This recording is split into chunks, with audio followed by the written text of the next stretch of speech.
Hello students, आज हम करने जा रहे हैं एक नया टॉपिक फेडरेशन एंड कॉन्फेडरेशन। जो फेडरेशन एंड कॉन्फेडरेशन है, हम कहते हैं गवर्नमेंट की रिलेशनशिप के ऊपर बेस्ड कौन सी फॉर्म ऑफ गवर्नमेंट है। जैसे हमने फेडरलिज्म किया था।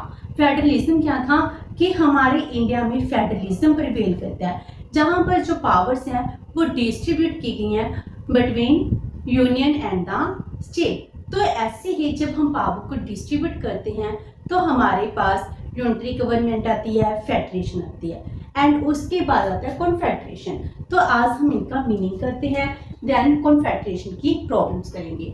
First one is federation. क्या होता है? जो हमने फेडरल सिस्टम में किया था हम उसी को फेडरेशन कहते हैं। फेडरलिज्म क्या है, इसके मेरिट्स क्या है, डीमेरिट्स क्या है, हमने इसको डिटेल स्टडी किया हुआ है। इन वीडियो का लिंक्स मैं डिस्क्रिप्शन बॉक्स में डाल दूंगी, आप वहां से फेडरलिज्म एंड इसके मेरिट डीमेरिट के ऊपर स्टडी कर सकते हो।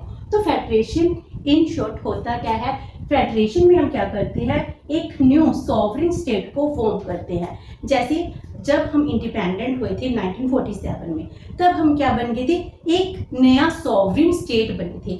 जब हम नया सॉवरेन स्टेट बनाते हैं तब हम फेडरलिज्म को इस्टेब्लिश करते हैं। जब भी कोई नया स्टेट होगा तो हो सकता है वहां पर फेडरलिज्म हो, लेकिन जो कंपल्शन है, जो एग्जिस्टिंग स्टेट है वहां पर कोई एग्रीमेंट होता है तो वो फेडरेशन नहीं होती। लेकिन जब फेडरेशन होगी तो फिर एक नया स्टेट जरूर ही फॉर्म होगा।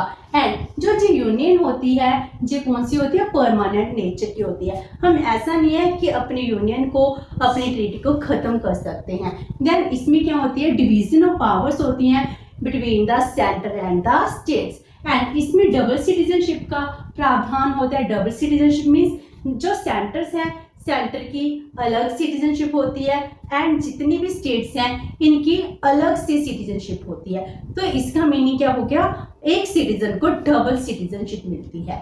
तो ये था फेडरेशन।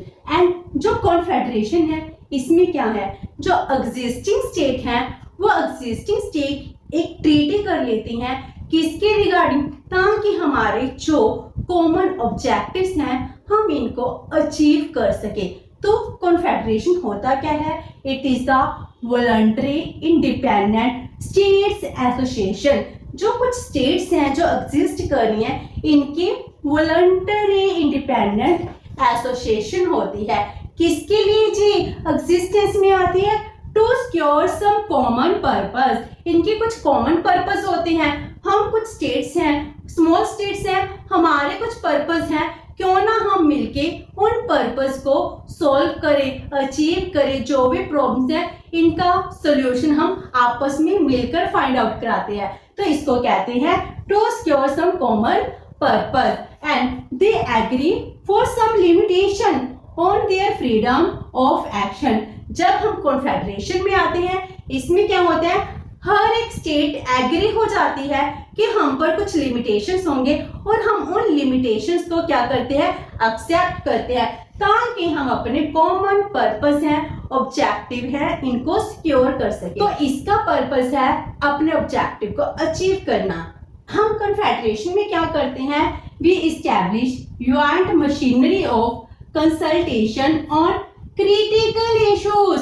हम एक ज्वाइंट मशीनरी को इस्टेब्लिश करते हैं, जैसे डिफेंस, फॉरेन रिलेशन, इन सब के लिए हम आपस में मिलकर काम करेंगे। तो इसका मीनिंग क्या हुआ, जो हमारे कॉमन पर्पस हैं जैसे डिफेंस, फॉरेन रिलेशन, एंड इसके अलावा अगर हम कहें कि हम क्या चाहते हैं, अपनी इकोनॉमी की इंप्रूवमेंट करना चाहते हैं, डेवलपमेंट करना चाहते हैं, तो इसके लिए हमको कुछ रिस्ट्रिक्शंस इंपोज करनी होंगी, हमको दूसरे कंट्री के साथ रिलेशंस डेवलप करने होंगे। क्योंकि अगर हम रियलिटी की बात करें तो प्रैक्टिकली आज के टाइम में कोई भी स्टेट अकेले अपनी डेवलपमेंट नहीं कर सकता, तो उसको दूसरी स्टेट के साथ रिलेशंस डेवलप करने पड़ते हैं। जब हम कॉन्फेडरेशन की बात करते हैं तो जब हम नियर कुछ लोकेशंस होती हैं, कुछ स्टेट्स होते हैं, तो हम आपस में मिलकर एक एग्रीमेंट कर लेते हैं जिसमें हम ये कहते हैं कि हम फ्री ट्रेड करेंगे, हमारे जो ऑब्जेक्टिव है हम इन ऑब्जेक्टिव को अचीव करेंगे। हम कॉमन मिलिट्री रख लेते हैं जिसका पर्पस क्या है, अपनी इकोनॉमी की ग्रोथ करना। एंड जब हम कॉन्फेडरेशन की बात करते हैं, इसमें सिटीजनशिप कैसी होती है, सिंगल सिटीजनशिप होती है। ओनली एंड ओनली जो नेशन स्टेट्स हैं उनकी सिटीजनशिप मिलती है, ना कि किसी सेंटर की सिटीजनशिप भी आपके पास होती है। तो कॉन्फेडरेशन क्या होता है, जिसमें कुछ स्टेट्स हैं, कुछ स्टेट्स मिलकर आपस में एग्रीमेंट कर लेती हैं ताकि हम अपने ऑब्जेक्टिव को अचीव कर सके। जब हम फेडरेशन की बात करते हैं, फेडरेशन में क्या होता है कि हम अपने सारे की सारी सॉवरेंटी एक सेंटर को दे देते हैं, सेंटर हमें कुछ पावर्स है वो डिस्ट्रीब्यूट करता है। तो फेडरेशन क्या होता है, जो क्लोज इंटाइटी होती है जिसमें जो स्टेट्स हैं वो इससे अलग नहीं हो सकती। लेकिन कॉन्फेडरेशन में क्या होती है कि एक स्टेट अपनी मेंबरशिप को कभी भी विड्रॉल करा सकता है। तो ये था फेडरेशन एंड कॉन्फेडरेशन। तो आज के टाइम में भी क्या कोई कॉन्फेडरेशन है जो एग्जिस्ट कर रहा है, तो हाँ वो से कॉन्फेडरेशन है जो आज के टाइम में एग्जिस्ट कर रहे हैं। तो जो फर्स्ट कॉन्फेडरेशन गवर्नमेंट थी वो कौन सी थी, वो थी first confederation government American United state. इन्होंने 1776 में एक एग्रीमेंट किया जिनके थ्रू इन्होंने कॉन्फेडरेशन स्टार्ट की। जो इनकी कॉन्फेडरेशन गवर्नमेंट थी सिर्फ 13 इयर्स तक ही कंटिन्यू रहती है। तो रिबेलिएशन होती है, कुछ प्रॉब्लम्स आती हैं जिनकी वजह से इनका कॉन्फेडरेशन टूट जाता है। तो ये फेडरल गवर्नमेंट स्ट्रक्चर को अडॉप्ट कर लेती हैं। तो जो कॉन्फेडरेशन थी, इनकी कॉन्फेडरेशन इस्टेब्लिश होती है through the articles of confederation, लेकिन जो 1789 में खत्म हो जाती है। उसके बाद स्विस कॉन्फेडरेशन है जिसमें हम कहते हैं 26 कैंटन्स हैं, जो 26 स्टेट्स हैं ये आपस में मिलकर स्विस कॉन्फेडरेशन बनाते हैं, जो 1848 से इस्टेब्लिश होती है। जो यूरोपियन यूनियन है इसकी अपनी कॉन्फेडरेशन है जिससे ये फ्री ट्रेड एग्रीमेंट्स करते हैं। कनाडा गवर्नमेंट है, इन्होंने आपस में मिलकर कुछ स्टेट के साथ कॉन्फेडरेशन की थी। तो कॉन्फेडरेशन है वो आज के टाइम में भी एग्जिस्ट कर रही है। Now it's problems of confederation, इसकी क्या क्या प्रॉब्लम्स हैं। First one is weak central government. जो जे हम कहते हैं कॉन्फेडरेशन है, इसमें हम क्या करते हैं, एक स्टेट है सिर्फ कुछ पावर्स के लिए, कुछ बातों के लिए अपने ऊपर लिमिटेशन को एक्सेप्ट करता है। लेकिन जो सेंट्रल गवर्नमेंट होती है बहुत ज्यादा पावरफुल स्ट्रॉन्ग नहीं होती है, इसके पास कोई पावर्स नहीं होती। एंड स्टेट्स क्या है, इंडिपेंडेंट सॉवरेन स्टेट्स है। अगर स्टेट सॉवरेन रहेंगे, अपनी सॉवरेनिटी सेंटर को नहीं देंगी, तो इसका मीनिंग क्या हो गया कि जो सेंट्रल गवर्नमेंट है, सेंट्रल गवर्नमेंट वीक रहेगी। तो जो स्टेट्स है, स्टेट्स इंडिपेंडेंट भी हैं और वो सॉवरेन भी हैं, इसीलिए सेंटर के पास कोई पावर नहीं होती और वो वीक हो जाती है। Number 2, states were able to conduct their own foreign policies. Confederation के अंडर जितनी भी स्टेट्स आती हैं, सभी स्टेट्स क्या कर सकती हैं, अपनी डिफरेंट फॉरेन पॉलिसी भी इस्टेब्लिश कर सकती हैं। जैसे हम इंडिया की बात करें, अगर हम इसमें कहें कि जो डिफरेंट स्टेट्स हैं, क्या वो डिफरेंट स्टेट्स अपने दूसरे कंट्री के साथ फॉरेन एग्रीमेंट कर सकते हैं? नहीं। फॉरेन एग्रीमेंट कौन करेगी, हमारी सेंट्रल गवर्नमेंट करेगी। लेकिन जब हम कॉन्फेडरेशन की बात करते हैं, इसमें क्या होता है, जो डिफरेंट स्टेट्स होते हैं, ये डिफरेंट स्टेट्स अपनी डिफरेंट फॉरेन पॉलिसी को अडॉप्ट कर सकते हैं। They were able to conduct their own foreign policy. तो इनकी एक सेंटर फॉरेन पॉलिसी नहीं होती जैसे हमारे इंडिया में फेडरलिज्म में होती है। Several state negotiate their own trade agreement, अपने एग्रीमेंट ट्रेड नेगोशिएट करते हैं।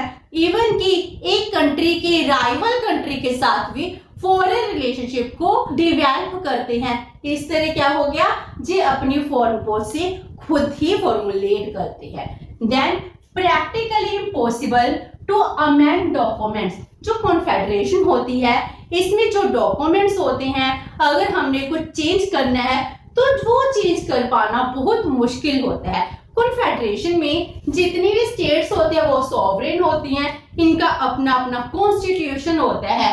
तो जो सेंट्रल गवर्नमेंट है अगर वो कुछ अमेंडमेंट करना चाहती है उसके पास इतनी अथॉरिटी नहीं है कि वो अमेंडमेंट कर सके। तो प्रैक्टिकली इम्पॉसिबल होता है अगर हम कोई डॉक्यूमेंट को अमेंडमेंट करते हैं। अगर हम करना चाहते हैं तो इसका बहुत लेंथी और डिफिकल्ट प्रोसेस है। इसमें सभी स्टेट्स को अपनी कंसेंट देनी पड़ती है, तब जाकर कॉन्फेडरेशन में कोई चीज है, कोई डॉक्यूमेंट है, वो अमेंड होता है। जैसे हम यूनाइटेड स्टेट की बात करते हैं, आर्टिकल्स ऑफ कॉन्फेडरेशन के अकॉर्डिंग इन्होंने कॉन्फेडरेशन को इस्टेब्लिश किया। तो इनकी कॉन्फेडरेशन में उस टाइम 13 स्टेट्स थे। जब इन्होंने कोई डॉक्यूमेंट को अमेंड करना था तो 9 स्टेट्स की जरूरत थी कि वो क्या कर सके, अपनी कंसेंट दे, तब जाकर कोई डॉक्यूमेंट अमेंड होगा, जो प्रैक्टिकली बहुत मुश्किल टास्क था। Next is states have their own money system. तो कॉन्फेडरेशन में क्या होता है, जितने भी स्टेट्स हैं इनकी अपनी करेंसी होती है, अपना मॉनेटरी सिस्टम होता है। तो इसमें हम कहते हैं अपना अपना मॉनेटरी सिस्टम है, लेकिन इनके कुछ ऑब्जेक्टिव है, बस वो उसी को अचीव करने के लिए, अपने आप को स्ट्रॉन्ग बनाने के लिए कॉन्फेडरेशन में आए हैं। क्योंकि जब बहुत ज्यादा छोटी स्टेट्स होती हैं, अगर ये आपस में मिलकर काम करती हैं तो ये क्या कर सकती हैं, अपने आप को डेवलप कर सकती हैं। Then each state have equal vote. इसमें प्रॉब्लम क्या थी कि हर एक स्टेट को इक्वल वोट का राइट था। हो सकता है कुछ स्टेट्स होती हैं वहां पर पॉपुलेशन बहुत ज्यादा हो, तो उनकी पॉपुलेशन के अकॉर्डिंग उनके वोट को ज्यादा वेटेज देनी चाहिए थी, लेकिन वहां पर वेटेज सेम दी जाती है। इसीलिए each state have equal vote, जो कि पॉपुलेशन बेस्ड होनी चाहिए थी। Then central government lack the power to enforce tax loan. जो सेंट्रल गवर्नमेंट है अपनी रेवेन्यू को रेज नहीं कर सकती, वो किसी के ऊपर डायरेक्ट और इनडायरेक्ट टैक्सेस है वो इम्पोज नहीं कर सकती है। तो सेंट्रल गवर्नमेंट के पास कोई भी अथॉरिटी नहीं है, ना ही उसके पास अपनी रेवेन्यू है। And last one is weak during revolution. अगर कोई रेवोल्यूशन हो जाए किसी स्टेट में, तब उस टाइम जो हमारी कॉन्फेडरेशन गवर्नमेंट होती है, सेंट्रल गवर्नमेंट होती है, जी बहुत ज्यादा वीक होती है, इसके पास अपनी आर्मी नहीं होती, जिस वजह से जो रिबेलिएशन है, जो रेवोल्यूशन है, इसको सप्रेस कर पाना बहुत मुश्किल हो जाता है। जैसे हम कहते हैं अमेरिकन कन्फेडरेशन था, जी ब्रेक हुआ क्योंकि शेष रिबेलिएशन की वजह से जी क्या हो जाता है, बहुत जल्दी ब्रेक हो जाता है। और सेंट्रल गवर्नमेंट क्या होती है, सेंट्रल गवर्नमेंट इस रिबेलिएशन को कंट्रोल करने में असमर्थ होती है, इनकैपेबल होती है। तो इस वजह से क्या हो जाती है, जो कॉन्फेडरेशन है वो वीक हो जाता है। आज के टाइम में जो स्विस कॉन्फेडरेशन है बहुत अच्छे से वर्क कर रहा है। इसने कुछ अमेंडमेंट्स की हैं, जैसे हम कहते हैं जी बहुत सारी प्रॉब्लम्स हैं, तो इन्होंने अपनी कॉन्फेडरेशन में सेंट्रल को थोड़ी सी पावर भी दी है, एंड इन्होंने अपनी अथॉरिटी है उसके ऊपर थोड़ी सी लिमिटेशन को ज्यादा इम्पोज किया है। सेंट्रल गवर्नमेंट रिवेन्यू भी रेज कर सकती है, वो थोड़ी सी लिमिटेड डायरेक्ट और इनडायरेक्ट टैक्सेस है वो इम्पोज कर सकती है। देन उसके बाद अमेंडमेंट का प्रोसेस है इन्होंने बहुत इजी कर दिया है। तो इस वजह से जो स्विस कॉन्फेडरेशन है हम इसको लूज कॉन्फेडरेशन भी कहते हैं, जिसकी वजह से ये कॉन्फेडरेशन बहुत सक्सेसफुली वर्क कर रहा है। तो आज हमने इस सेशन में फेडरेशन एंड कॉन्फेडरेशन का meaning and problems of confederation किया। नेक्स्ट सेशन में हम करेंगे difference between the federation and confederation. Hope so कि आपको ये सेशन अच्छा लगा होगा। अगर आपकी कोई क्वेरी है तो post it in the comment box, and video अच्छी लगी तो please like and share with your friends. Thank you so much and have a nice day.